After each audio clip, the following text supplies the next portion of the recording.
August 13, 1971. Camp David.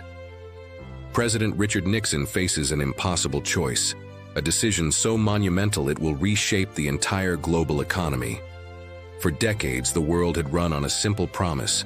1 ounce of gold was worth $35, a promise backed by the full faith, credit, and vast gold reserves of the United States.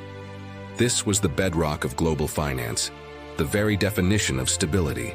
But on this secret weekend, hidden away in the Maryland mountains, that bedrock was about to crack. The decision he was contemplating wasn't just radical, it was unthinkable. To understand the weight of that moment, you have to understand the world that built it. After World War II, the Bretton Woods Agreement established a new financial order. The US dollar, convertible to gold at a fixed rate, became the world's reserve currency. Other countries pegged their own currencies to the dollar. It was a system built on American strength and the reassuring gleam of gold sitting in Fort Knox. For a generation, it worked. Global trade flourished, economies rebuilt, and the system seemed as permanent as the mountains themselves. The dollar was as good as gold because, quite literally, it was. But beneath the surface of this golden age, trouble was brewing. The 1960s brought with it 2 massive drains on the U.S. economy: the ambitious social programs of the Great Society and the ever-escalating costs of the Vietnam War. The U.S. was printing more and more dollars to pay for it all. Other countries, particularly in Europe, started to get nervous. They looked at the flood of paper dollars and then at America's finite pile of gold. The math wasn't adding up. Led by France, foreign governments began showing up at the U.S. Treasury's gold window, exchanging their dollars for physical gold, as was their right under the Bretton Woods system.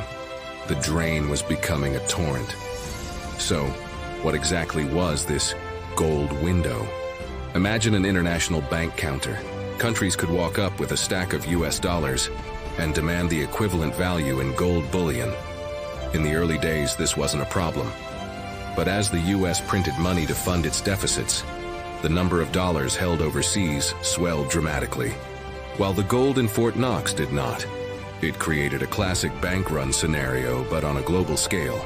America's gold reserves plummeted from over 20,000 tons to less than 9,000. The promise was becoming impossible to keep. Foreign bankers and leaders saw the writing on the wall. The U.S. could either honor its gold commitment and risk emptying its vaults completely, or it could default on its promise. Back at Camp David, the atmosphere was thick with tension. Nixon had assembled his top economic advisors in absolute secrecy. Figures like Treasury Secretary John Connally and future Federal Reserve Chair Paul Volcker debated the options. They could devalue the dollar against gold, but that would only buy them time. They could impose harsh austerity measures and raise taxes to defend the dollar, but that was political suicide. Or they could do the unthinkable: sever the link between the dollar and gold entirely. For 2 days they argued, strategized, and war-gamed the consequences. Connally, a forceful Texan, argued for a clean break. He believed the U.S. had to reassert its economic dominance, even if it meant shattering the old system. The world, he argued, was taking advantage of America, and it was time to change the rules of the game. Then came the moment of truth. On the evening of Sunday, August 15, 1971, President Nixon addressed the nation on television. Most Americans expected a speech about wages and price controls to fight inflation. They got something far more profound. In a calm, deliberate voice, Nixon announced his new economic policy. And buried within it was the bombshell: I have directed Secretary Connally to suspend temporarily the convertibility of the dollar into gold. The word temporarily was a political softener. Everyone in the room at Camp David and every central banker around the world knew what it really meant. The gold window was closed. The Bretton Woods system was dead. The Nixon shock had just happened. The next morning, the world woke up to a new reality. For the first time in modern history, no major currency on Earth was backed by a physical commodity.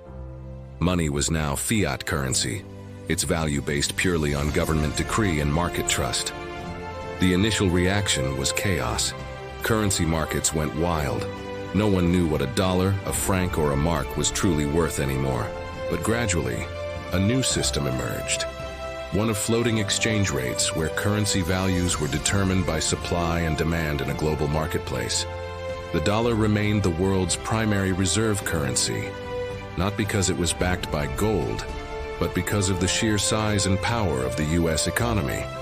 America had unilaterally changed the rules, and the world, after a period of shock, had no choice but to adapt. This brings us to the lingering question, a debate that still rages 50 years later. Was it the right decision? On one hand, severing the link to gold gave central banks incredible flexibility. They could now respond to economic crises by adjusting the money supply, a tool that arguably helped prevent deeper recessions. The era of fiat money has seen incredible technological innovation and global growth. But on the other hand, critics argue it unleashed an age of endless debt, chronic inflation, and financial instability. Without the discipline of gold, they say, governments and banks have been free to create money out of thin air, leading to speculative bubbles and devastating crashes. We traded the rigid stability of gold for the chaotic freedom of fiat. Was it a necessary evolution or a catastrophic mistake? The verdict of history is still out. The world we live in today, with its complex financial markets and digital currencies, was born in that secret weekend at Camp David. Thank you so much for watching. The story of money is the story of power, and it's a story that's still being written. If you found this journey into financial history fascinating, please hit that like button and subscribe for more deep dives into the events that shaped our world. Let me know your thoughts in the comments below. Did Nixon save the economy or set us on a dangerous path? See you in the next video.